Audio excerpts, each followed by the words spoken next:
Just unmute yourself, please. Yes, there you go. Right, afternoon, everyone.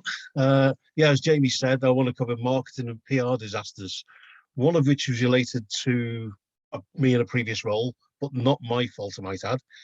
Then I'll cover how they both relate by what went wrong and how they've helped shape my own business today. 30 years ago, I was national sales manager for Littlewood Home Shopping. We'd send out 2 mail shots every year, spring, summer, autumn, winter, for the catalogue launch to 21 million homes. We just agreed with the Royal Mail that we would do it in run-off postcode order to assist them in the depots and hence also speed up our process. So the team sent to Benrose Printers in Derby was absolutely harangued by the marketing director in the weeks leading up to it to ensure that print run was in order. So every hour they had to pull out a couple of samples to make sure the next postcode was in order. They did this with due diligence and came back home. 3 days later, the phone started ringing and ringing and ringing. 95% of them were complaints. The supposedly personalised letter addressed to Dear Mrs. Sample didn't go down too well. Complete disaster with the lowest ever response figures for our new catalogue for mail shot. Had a major impact on the subsequent year, as my figures for national sales, and took Littlewood Home Shopping 18 months to recoup the losses. The second disaster was nothing at all to do with me, but actually the airline industry. A major glass manufacturer worked out the downtime caused by a bird hitting the windscreen of a plane actually cost around the world $3 billion per annum to the airlines. That's because the plane had to be grounded for up to 3 days to see if the damage required a new window. The glass had to undergo up to 7 tests to assess the possible damage. So after that, they developed a glass impregnated with tiny metal shards. It gave it more rigidity, but now every window produced its own unique fingerprint because of the scattering of the shards. Every pane of glass produced could be scanned using what actually looked like a windscreen wiper, and the image registered onto a national database and go worldwide. The idea was the scanner would be placed at each major airport terminal, and if a plane struck a cockpit window, as soon as the aircraft landed, the window could be scanned, and if any damage didn't occur, then the plane could immediately resume its schedule around 95% of cases. This is because any distortion of the fingerprint would mean a glass damage and any weakness in the window. A massive plus for the major airlines around the world and for the company involved. They set about inviting 40 major airlines to an airfield outside Paris to launch the project. It was a nice spring summer's day. However, on the day, the weather actually turned nasty. So they moved it to an adjacent hangar on the airline apron. The CEO sat in the cockpit of the plane. The cannon was a specific 30 meters away and loaded with the dead bird and an exact charge inside it. When they fired the cannon, an almighty bang went off and everyone ducked and grabbed their ears because they hadn't done it indoors before. When they looked up, the window had a massive hole in it, and the CEO slowly came back into view, covered in shards of glass, but still alive, peering through the hole. He had miraculously ducked around at the same time at the sound of the cannon.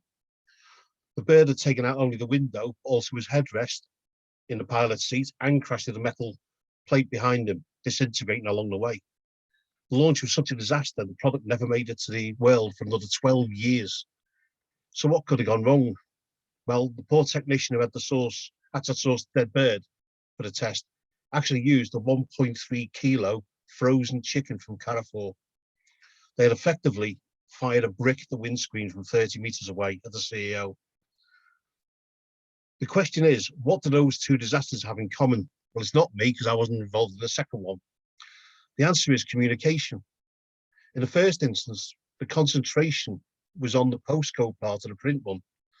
The people sent to Benrose were so focused on one point they forgot to look at the whole picture. All the document going out, i.e., not just the address line, but at the top of it, the person's name as well.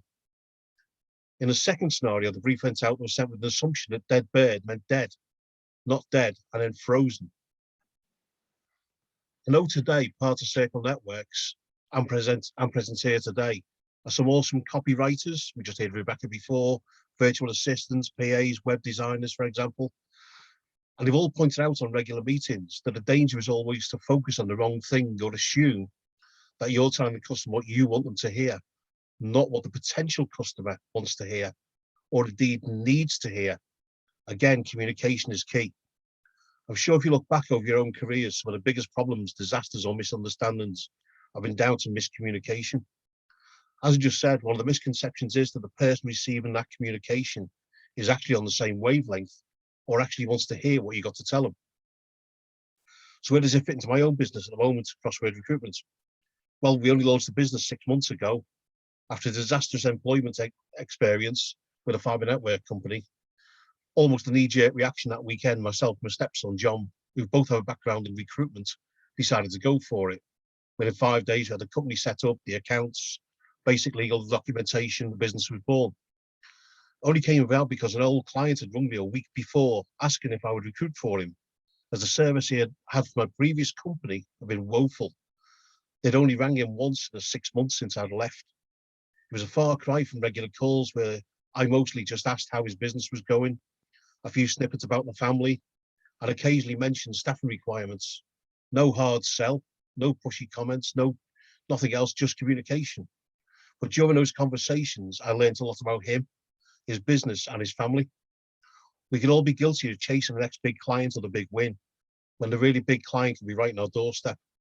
It's one of the strengths of Circle Networks as well, where once we've been in a breakout room with the same people a few times, we hardly mention our own business. We discuss our holidays, family, the things we might have in common, and sometimes we find that little nugget of business gold for each other. A bit like what Michelle was talking about before. In my own business, we don't actually use cold calling. We network feverishly. We get to know our own clients, their culture, their ethos, and what the workplace working environment is actually like. We communicate with our clients. We then communicate that to the potential candidate. I was recently asked to supply a company with 2 quantity surveyors. I began to ask about culture, fit, environment. Potential client just turned around and said, "Can you just get me 2 QSs? Can you do it or not?" So I declined politely. If they don't care about the potential candidate, we don't care for that client. We're built on the quality of our communication and caring about people. I want you to think back over your own careers and think of the worst things that have happened. And more often than not, will it be down or is it down to miscommunication somewhere? I want to ask you just 2 simple questions and leave you thinking about these, about communication in your own business. Ask yourself 2 questions. Do I try to tell potential customers what my business is about? Or do I inform them how their business can gain engaging by engaging with my business? I'll repeat them. Do I try to tell customers what my business is about?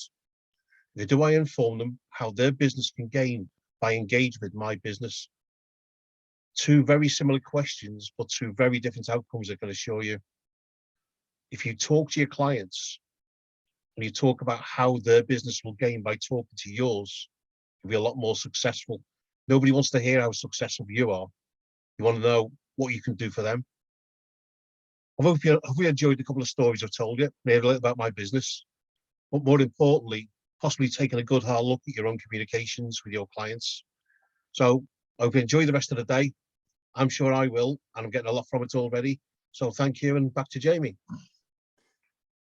Thank you very much.